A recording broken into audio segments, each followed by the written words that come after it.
नमस्कार व्यूअर्स, मैं हूं अमीश देवगन और आज हम आपके लिए लेके आए हैं सबसे तेज नतीजे लगातार न्यूज 18 इंडिया पर।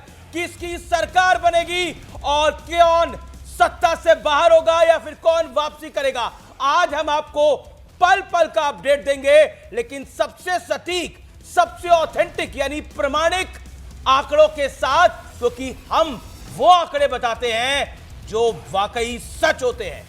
रूबिका, नमस्कार, आप सभी का बहुत बहुत स्वागत है। अमीश ने आपको बताया कि हमारी तैयारी कैसी है। बस 30 मिनट और उसके बाद बिहार का चुनावी नतीजा, उसका रुझान क्या है। सबसे पहले तो रुझान ही आते हैं, वो आना शुरू हो जाएंगे। आपको बता दूं कि 4372 काउंटिंग टेबल्स इस वक्त बिहार में तैयार है। सबसे पहले बैलेट पेपर्स की काउंटिंग होगी और इस बार कुछ नियम बदले गए हैं। मान लीजिए अगर 20 राउंड की वोटिंग होती है तो 2 राउंड पहले अगर बैलेट पेपर की काउंटिंग खत्म नहीं होती है, आधे घंटे में अमूमन खत्म हो जाती है, अगर नहीं होती है तो फिर वो 2 राउंड की जो ईवीएम वाली काउंटिंग है वो रुक जाएगी और उसके बाद बैलेट पेपर की काउंटिंग खत्म होगी और फिर आएंगे वो नतीजे। और इसीलिए 8 बजे का वक्त मुकर्रर किया गया है।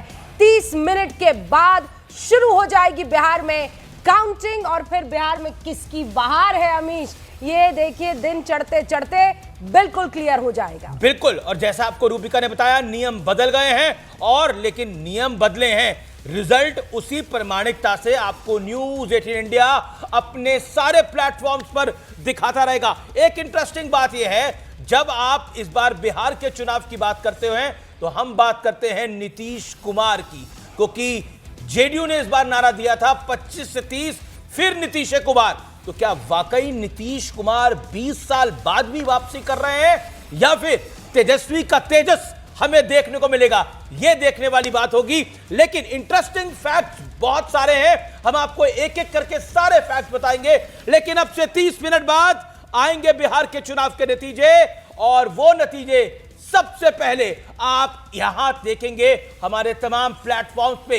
अगर आपने अभी तक नतीजे देखने शुरू नहीं करे हैं तो तुरंत शुरू करिए, क्योंकि कहते हैं ना, शाहरुख खान की एक फिल्म थी जिसमें कहा गया था कि कुर्सी की पेटी बांध लीजिए, मौसम बदलने वाला है, तो कुर्सी की पेटी बांध लीजिए, 30 मिनट बाद नतीजे आने वाले हैं। कि माने बहुत सारे मैंने बदल दिया, मैंने बोला नतीजे आने वाले हैं। नतीजे आने वाले हैं सभी 243 सीटों पर। अब से कुछ ही देर में ये जो वोटिंग है शुरू हो जाएगी। सारे खास हमारे जो चेहरे हैं, और आप जानते हैं लगातार वो वहां जमीन पर ग्राउंड जीरो पर डटे रहे हैं, हर खबर आप तक पहुंचाते रहे हैं। पटना से अरुण सिंह हमारे साथ जुड़ चुके हैं, इस वक्त आपको स्क्रीन पर दिखाई दे रहे हैं। लालू यादव का घर पटना से ही हमारे साथ वो मौजूद हैं। फिर पटना से चंद्रमोहन भी हमारे साथ जुड़ चुके हैं और सीएम आवास से वो हमारे साथ जुड़ेंगे। पटना से ही रवि सिंह हमारे साथ जुड़े हैं जो कि जेडीयू दफ्तर पर मौजूद है, और पटना से ही अमित पांडे हमारे साथ जुड़े हैं जो कि बीजेपी दफ्तर से हमें हर अपडेट देंगे। वहां आप जानते हैं मोकामा में, मतलब 2004 से ये ट्रेंड चला आ रहा है कि गुलाब जामुन मतलब बनना शुरू हो जाते। अनंत सिंह के यहाँ तो कढ़ाई जो है वो रात को 12 बजे से ही चढ़ जाती 2005 से, और वहां पर नीरज कुमार मेरे सहयोगी इस वक्त आपको स्क्रीन पर दिखाई दे रहे हैं।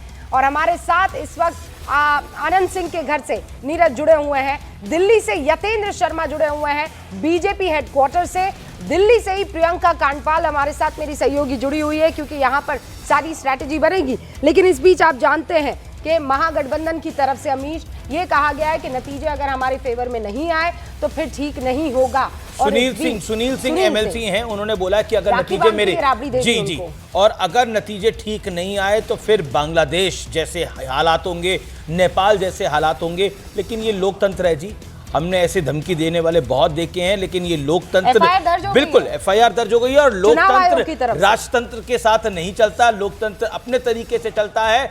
देखिए, सरकारें आती हैं जाती हैं, लेकिन इस देश की लोकतंत्र का इकबाल बहुत महत्वपूर्ण है।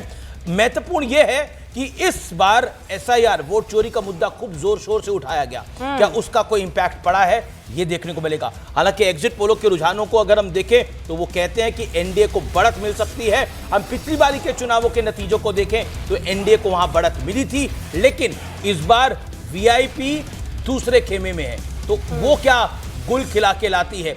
और जिन 40 सीटों पर एनडीए ने अपने छोटे दलों को यानी रामविलास पासवान का एलजेपी और उसके अलावा उसके अलावा उपेंद्र कुशवाहा, वो 40 उसमें से 30 सीटें ऐसी हैं जो सीधा राजद के अगेंस्ट ये लोग लड़ रहे हैं। तो उसका क्या इंपैक्ट होगा? रिजल्ट हब से सपना शुक्ला भी हमारे साथ बनी हुई है। रिजल्ट हब हमारी एक ऐसी तैयारी है जो शायद इस देश में किसी न्यूज नेटवर्क के पास नहीं है। हमारा अपना सिस्टम है नतीजे दिखाने का। सपना जरा क्विकली समझाइए कैसे हम नतीजे बताएंगे रिजल्ट हब में, क्या है सबसे अनोखा? क्योंकि ये रिजल्ट हब न्यूज 18 की एक बड़ी यूएसपी है जो पूरे देश में किसी के पास नहीं है। सपना क्विकली। बिल्कुल 20 साल से हमने ये भरोसा कमाया है और हम इस भरोसे पर आगे बढ़ते जा रहे हैं। कैसे होगा ये मैं आपको दिखाती हूँ। ये हमारी पूरी टीम है, ये लाइव रिजल्ट हब, ये सभी बच्चे यहाँ पर बैठे हुए हैं। ये सॉफ्टवेयर है, जरा इधर युगल करें। ये जो सॉफ्टवेयर आप देख रहे हैं इलेक्शन विस्ता, इसी पर सारा अपडेट आएगा। हमारे सहयोगी इन्हीं लोगों को फोन करेंगे, उसके बाद एक एक सीट का रिजल्ट यहाँ पर ये लोग टेली पर डालेंगे और हम आप तक वो रिजल्ट पहुंचाएंगे। इसीलिए सबसे तेज तो होता ही है लेकिन सबसे सटीक होता है। जरूरी है कि हम तेजी से नतीजे तो आप तक पहुंचाएं लेकिन सबसे सटीक नतीजे पहुंचाएं। वहां हमारे सभी वरिष्ठ पत्रकार हमारे साथ जुड़ेंगे जिनसे हम चर्चा करने वाले हैं कि कैसे ये रिजल्ट रहने वाला है। और साथ ही साथ ये सभी बच्चे आईआईएमसी के सभी स्टूडेंट्स हैं जो यहाँ पर रहेंगे। और देखिए जैसे इधर आइए, इधर युगल कर आइए। जैसे ये देखिए वाल्मीकि नगर से अजरुद्दीन अंसारी यहाँ से हैं, सुरेंद्र प्रसाद हैं वाल्मीकि नगर से, आईएनसी के प्रत्याशी, जेडीयू के प्रत्याशी ये है। तो एक एक प्रत्याशी का ऐसे डाला गया है यहाँ पर डेटा। उसके बाद जैसे ही इनके पास में कोई अपडेट आएगा, मान लीजिए अगर महुआ से या फिर राघोपुर से जैसे तेजस्वी यादव चुनाव लड़ रहे हैं और तेजस्वी यादव की क्या स्थिति है, ये बच्चे यहाँ से बताएंगे कि तेजस्वी यादव आगे हैं या पीछे हैं। तो उसके बाद हम आपको अपडेट करेंगे कि तेजस्वी यादव की अपनी सीट पर स्थिति क्या है। फ्रेंडली फाइट भी है इस बार कई सीटों पर। वहां क्या आपके पास आएंगे, जरा दर्शकों को ये बता दें कि टीवी पर तो हम लाइव दिखाई दे रहे हैं, अभी आप हमको टीवी पर तो देख ही रहे हैं, लेकिन और कहां बगैर ब्रेक के आप हमें देख सकते हैं। मैं जल्दी से बता देती हूं आपको, आप हमें YouTube पर, स्मार्ट टीवी पर, कनेक्टेड टीवी पर बगैर ब्रेक के देख सकते हैं। न्यूज 18 इंडिया ने हमारे व्यूअर्स, अपने व्यूअर्स के लिए खास तैयारी की हुई है। रिजल्ट हब आप न्यूज 18 का देख रहे थे, वहां पर सपना लगातार जुड़ी हुई है। अरुण का रुख करते हैं। अरुण भाई, सुना है बिहार में सवेरा भी जल्दी होता है और ठंड भी पहले वहां पहुंच जाती है, लेकिन सियासी गर्माहट की क्या खबरें हैं? सबसे महत्वपूर्ण तो आज यही।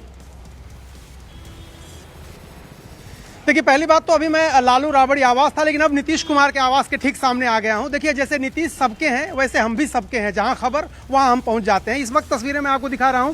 देखिए, पिछला गेट है नीतीश कुमार के घर का और वहां पर सिक्योरिटी किस तरह से बीफ अप की गई है। सिक्योरिटी पर्सनल्स बाहर आए हैं और जिस तरह से आप जिक्र कर रही थी कि किस तरह से सुनील सिंह ने यह कहा कि अगर परिणाम में कोई गड़बड़ी करने की कोशिश की गई तो बांग्लादेश, श्रीलंका और नेपाल की तरह के हालात सड़कों पर हो जाएंगे, तो उसको देखते हुए मुझे लगता है ऐसा कि पहले से ही तैयारी प्रशासन ने यहाँ पर कर ली है। दूसरी तरफ अगर मैं आपको दिखाऊं तो ये जो चंद कदम की दूरी है, ये उप मुख्यमंत्री पूर्व उनके घर से लेकर के और मुख्यमंत्री के घर का जो फासला है वो चंद कदम की दूरी है। यही एक सड़क है जो सड़क उनको, अगर वो जीतते हैं तो यहां से वहां लाएगी और उनको यहां से बाहर कर देगी। दोनों के दावे अपने हैं। वो तेजस्वी यादव कह रहे हैं कि 18 तारीख को मैं शपथ लेने वाला हूं और उसके बाद 2 महीने में सारे अपराधियों को अंदर कर दूंगा। नीतीश कुमार और एनडीए कह रहे हैं कि कोई बदलाव नहीं होने जा रहा, बल्कि प्रचंड बहुमत से और ज्यादा संख्या से वो खुद सरकार बनाने वाले। देखिए, धूप निकली, दावे अपने अपने हैं, थोड़ी थोड़ी सियासत में दावे अपने अपने हैं। अगले 24 मिनट में गिनती शुरू हो जाएगी। पहले पोस्टल बैलेट और उसके बाद फिर ईवीएम के नतीजे आने शुरू होंगे। लेकिन हम आपको बता देते हैं कि स्क्रीन कैसे आपको देखेगी। आप नीचे वाली पट्टी में देखेंगे जहां पर आपको नीतीश, तेजस्वी यादव और प्रशांत किशोर की तस्वीर दिखाई दे रही है, वहां पर आपको एनडीए, महागठबंधन और जन सुराज पार्टी का नंबर आता हुआ दिखेगा। और दूसरी पट्टी जो है जहां पर आपको एनडीए और आरजेडी प्लस आता हुआ दिखेगा, यानी इंडिविजुअल बीजेपी की कितनी सीट है, जनता दल यूनाइटेड की कितनी सीट है, वीआईपी की कितनी सीट है, हम की कितनी सीट है, एलजेपी रामविलास की कितनी सीट है, कांग्रेस की कितनी सीट है, वो आता हुआ दिखेगा। और बड़े कैंडिडेट आपको दूसरी तरफ दिखेंगे स्क्रीन के, और जीत का चांस आपको सबसे ऊपरी पट्टी पे आता हुआ दिखेगा। यानी हमने आपके लिए एक ऐसी तैयारी करी है जिसमें टेक्नोलॉजी का भी मिश्रण है और उसमें अनुभव का भी मिश्रण है। और इसलिए हम कह रहे हैं कि न्यूज 18 पर नतीजे आपको सबसे तेज, सबसे सटीक और सबसे प्रमाणिक देखने मतलब इसे को आप मिलेंगे। ऐसा समझ जाइए कि सही जगह पर सही वक्त पर एकदम पुख्ता रिजल्ट आपको पता लगने वाला है। बिल्कुल बगल में जो आपको मेरे यहाँ स्क्रीन दिखाई दे रही एक मैं है, आपको, हम लोग हरियाणा और अलग-अलग महाराष्ट्र चुनाव में भी region हम जो कवर है। कर रहे थे, हाँ, तो कई चैनल जो हैं, और ये मैं बिल्कुल ऑन रिकॉर्ड बात कह रहा हूं, कई चैनल्स जब रिजल्ट्स दिखा रहे थे तो उसमें हम देख रहे थे कि कितना ऊपर नीचे हो रहा है, लेकिन फाइनली आधे घंटे बाद जो न्यूज़ 18 दिखा रहा था वही उस हुआ। पर वापस लौटना पड़ा, क्योंकि हम सच दिखा रहे थे और हम प्रामाणिकता के साथ दिखा रहे थे। मैं बार बार इसलिए आपको बात कह रहा हूं। एंड आई रिमेंबर किस तरीके का पैनिक था, मतलब सारे चैनल, आप याद कीजिए, आप जाइए जरा गूगल कर दीजिए उसे, सारे चैनल जो है किसी एक पार्टी को एकदम आगे पहुंचा चुके थे और हम वहीं पर टिके हुए थे। We were going little slow but easy and steady, और हुआ यही, आधे घंटे बाद सबको लौटकर उसी आंकड़े पर आना पड़ा। और इसीलिए हम कह रहे हैं ये जो न्यूज़ 18 का रिजल्ट हब है ये मजाक नहीं है। अलग अलग रिपोर्टर्स, जैसे वहां पर पोलिंग एजेंट्स होते हैं, काउंटिंग एजेंट्स होते हैं, हमारे रिपोर्टर्स हैं। बिल्कुल रिपोर्टर्स हमारे, मतलब बड़ा बड़ा एक जखीरा आप समझ लीजिए हमारे वोटर्स का वहां पर मौजूद रहता है ग्राउंड पर, और वो हमें लाइव सूचना देता रहता है कि अब फला ईवीएम खुली, और हमें मैं आपको जानकारी ये मिल बता रही रहा है। हूं, और इलेक्शन कमीशन भी कई बार न्यूज़ 18 के साथ चेक करता है। ये ऑफ रिकॉर्ड ऑन रिकॉर्ड की बात नहीं है, लेकिन कई बार चेक करता है कि न्यूज़ 18 का आंकड़ा कैसा आ रहा है। और ये इसलिए इंपॉर्टेंट है क्योंकि हमारे रिपोर्टर पोलिंग बूथ पर होते हैं, यानी काउंटिंग स्टेशन पे होते हैं जिसे आप कहते हैं। तो काउंटिंग बूथ पर जब हमारा रिपोर्टर होता है तो वो बिल्कुल एग्जैक्ट इंफॉर्मेशन दे रहा है क्या होता है, क्योंकि गिनती इतनी जल्दी होती नहीं है। हम 8 बजे बोलते हैं, 8 बजे पहला रुझान नहीं आता, 7:15 8:20 तक पहला रुझान आता है। इसलिए मुझे आपको बताने की ये जरूरत है। हमारे साथ संजय सिंह भी बने हुए हैं लगातार। संजय, सबके अपने अपने दावे हैं, कोई धमकी भी दे रहा है, कोई कह रहा है कि लड्डू तैयार है, लेकिन गुलाब जामुन है, लड्डू गुलाब जामुन तैयार है, तो ये तो जीत का लड्डू है, ये किसको मिलेगा? अब तो 20 मिनट ही रह गए। देखिए, बिहार में कहते हैं ना कि लड्डू जब बंधाता है तो कुछ मसकता भी है, मतलब वो टूट भी जाता है। वो लड्डू और गुलाब जामुन पंतुआ सबके साथ चीज़ें होती हैं। तो ब्रॉडली देखिए, मुझे लगता है कि थोड़ी देर में नतीजे आ ही जाएंगे, लेकिन जो इंडिकेशंस थे ग्राउंड पे, जिस तरह का डेवलपमेंट था, उस हिसाब से नीतीश कुमार की सरकार वापस आ जानी चाहिए। ये अपने आप में बहुत ही ट्रांसफॉर्मेटिव एक मूवमेंट होगा कि 20 साल के बाद वापस लौट के आ रहे हैं, जिनके स्वास्थ्य संबंधी कारणों पे तमाम चर्चाएं हुई, उस बीच में एक ये आरजेडी की तरफ से बयान आना, वो मेरे ख्याल में काफ़ी एक चिंता या कंसर्न का भी इशू है